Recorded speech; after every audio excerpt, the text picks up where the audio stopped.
Right, I've got a problem. It's not that kind of problem. I've got a problem with cats shitting in my garden. They keep coming around and leaving little presents for me to find. Little smelly, horrible presents. And, you know, cunningly, they bury them underneath the little slate stones that I have covering my garden. So I wanted to find a way of getting rid of that. Now, I've tried a lot of things. I've tried citronella oil mixed with water and sprayed around the garden. I've tried this green gel that you sprinkle everywhere. I've tried pepper dust, which is meant to annoy them. I've tried chili powder. That worked for a little while. A lot of these worked for a little bit, but you know, the moment it rains or you just can't get great coverage. In the front garden, it's quite a lot smaller than the back garden, and I've put chicken wire down over the little stones, which is fine. I never go in the front garden. It's literally just a decorative kind of area. And cats don't like walking on it apparently, and it's kept them out of the garden, which is nice. But the back garden's so much larger. And so, I mean, it's not massive. I don't want to overstate it. But I need something to keep them out of there because they are leaving presents every day. Oh, God, it makes me angry. So I bought one of these in the hopes that it might make a difference. Now, there are very mixed reviews on Amazon. There's a link in the description. It is hilarious. I love reading people's reviews on these things. There are lots of different kinds of these. This was just the cheapest one I could find. It was £10. Not the cheapest one I could find, but it was the cheapest one that was rechargeable and took AA batteries so that I can just pull them out, recharge them myself if I need to during the winter months. Now, we'll have a little look around the box, but it says it gets rid of pigeons, bats, animals. What else have we got? Oh, hang on, there's the theory here. Let's focus on that. So this is the theory. Solar animal repeller emit variable ultrasonic and LED flashing to repel rat, cat, dog, fox, bird, pigeon, raccoon, deer. Raccoon? Is that how you say it? Or raccoon? I don't know, can't remember. Deer, boar, and wild animals. So the domesticated boar and deer, I imagine we're believing there, and raccoons. Application, garden, lawn, and farmyard. Okay, we've got nothing on there. We've got some more stuff here. Specification, this is an important one. So we've got a PIR sensor. So that is like an infrared type deal, and it detects movement. So it detects what's being sent back, I guess. Working way. Strong flashing LED and ultrasonic wave. Material ABS plastic. Solar power, 3 times AA rechargeable batteries, which is good. A lot of these were 9-volt batteries, which were just not very useful. Ultrasonic frequency, 13.5 kilohertz to 45.5 kilohertz. Now, 13.5 kilohertz is actually within human hearing range, isn't it? Because we can hear up to around 20 kilohertz. Young people can hear a lot lower than that, but I'm getting older now, so I'm probably in the lower range. But 13.5 should be definitely within my hearing range. Coverage area 8 meters at 110 degrees. That's cool. What else do we have? Anything? Nothing. Okay, let's get inside the thing, shall we? So we are greeted with battery issue warning. When rainy or cloudy weather lasts for almost 1 week, the item may stop working. Turn off the item to charge the batteries. Oh yeah, I think this can be recharged with USB. I'm not sure, we'll check. If new rechargeable batteries or batteries into the product, no use of... Basically, it's saying the solar panel's not 100% reliable in charging the batteries. We know that anyway. We've all seen solar garden lights before, and you have to take them out after a while. Except for my super... Do you remember that thing I made? What was it called? The solar safety light. That's still going, and that's over a year later. So I've not had to do anything with that at all. And it has many more LEDs on it. People just design them badly, I think. So this is basically what we've just read on the box, except we've got some things about sensitivity, frequency control, talking about where to stick the stake in the cat. No, I like cats. I just don't like them crapping in my garden. Assembly and installation, technical specification. Okay, solar power, rechargeable batteries, or 9 volts, 200 milliamp adapter. Okay.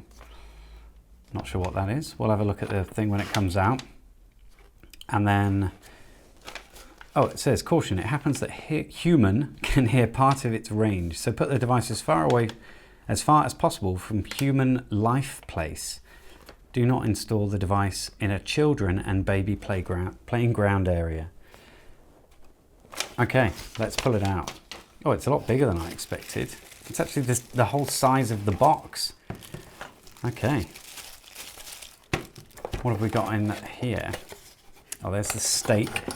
And it is USB rechargeable. I thought it was. So we've got a little USB to DC jack here, which is good. Let's get rid of the box. Don't need that now. And I'll refocus the camera. Right, that should be refocused, hopefully, into this area. So let's pull this thing out. Wow. Okay, it is bigger. This bag's sticking to me. Let's make it a bit brighter, shall we? Because it's kind of dark. There we go, that's better.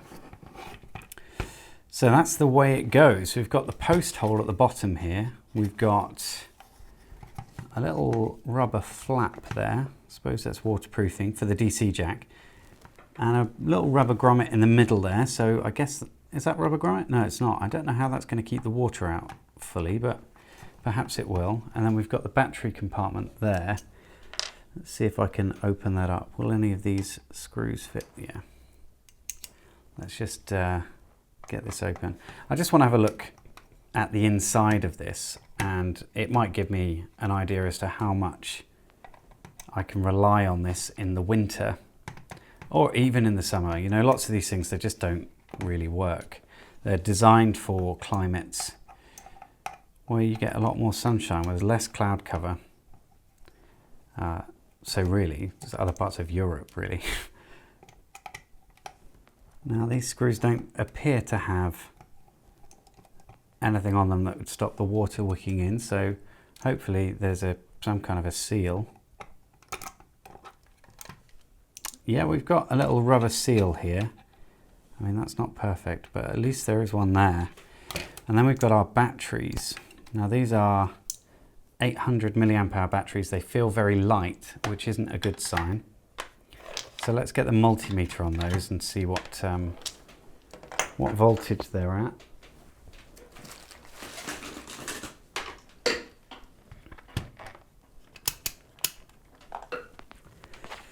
Okay, so we'll take one for now. Can I rest that one anywhere? Yeah, I can rest it just there. So let's see. If I can get some good connection there. 1.279 for that one. I imagine they'll all be roughly the same. They've been sat in the same enclosure, so I would have thought they all will roughly sit at the same level. Let's try and hold this on there. I'm really rubbish at doing this. Hang on. 1.276, and then the last one, 1.279. So they're essentially fully charged, but I will throw them in a charger to make sure that I get as much use out of them as possible. I might even ditch them because I doubt they're 800 milliamps, and we might use some of my own rechargeable batteries, which I know are about 2000, so it'll last a bit longer.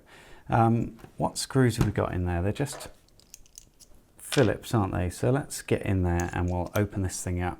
And hopefully it's got some more protection on the inside. I don't think I can get down there with that. No, I can't. I'm going to have to go and find some other screwdrivers. I'll be back shortly.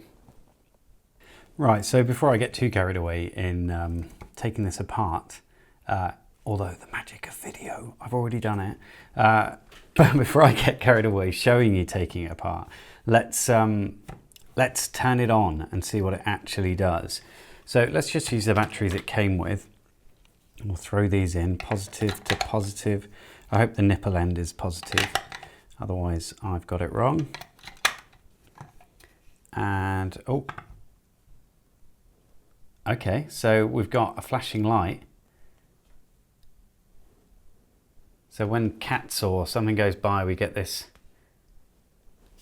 oh my God, I'm terrified kind of thing. Let's see. So sensitivity is all the way down. Okay, so it detects from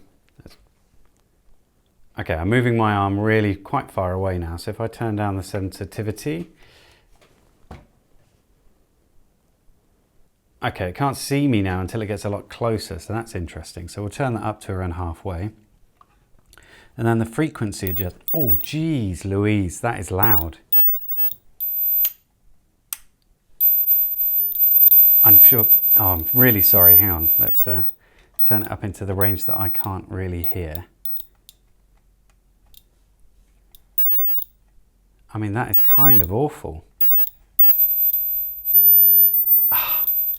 Okay, I'm turning it off now. Jeez, Louise, that is loud. Okay, we'll turn it on.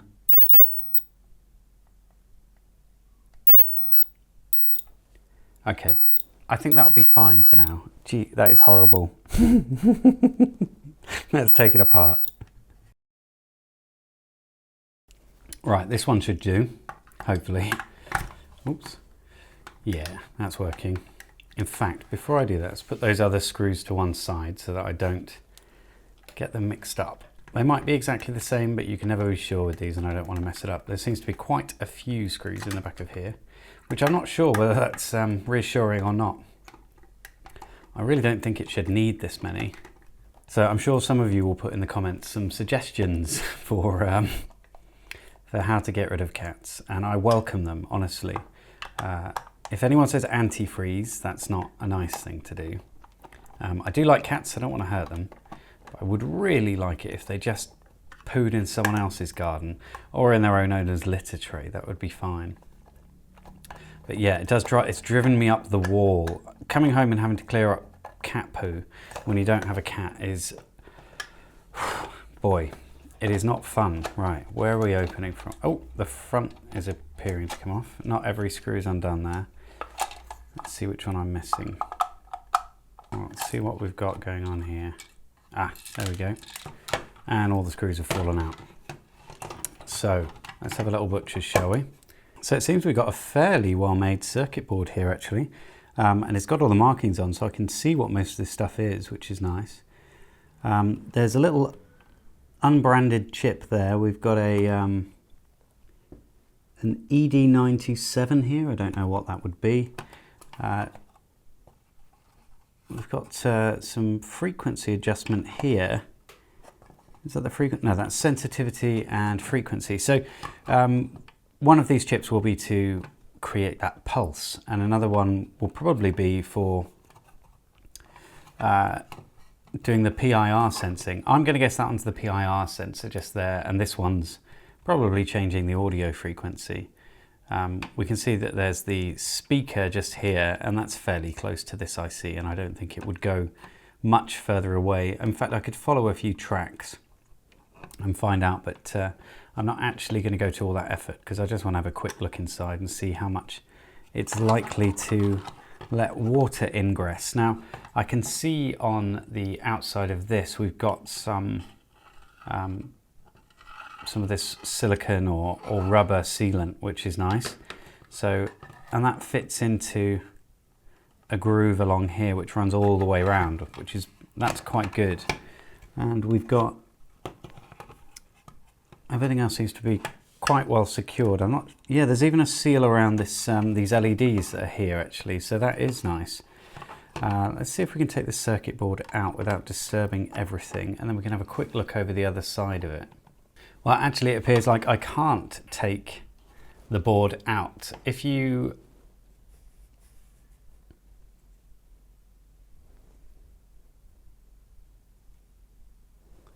see here, we've got some potentiometers, one on either side, and the potentiometer knob on this one comes off, but the other one appears to be glued.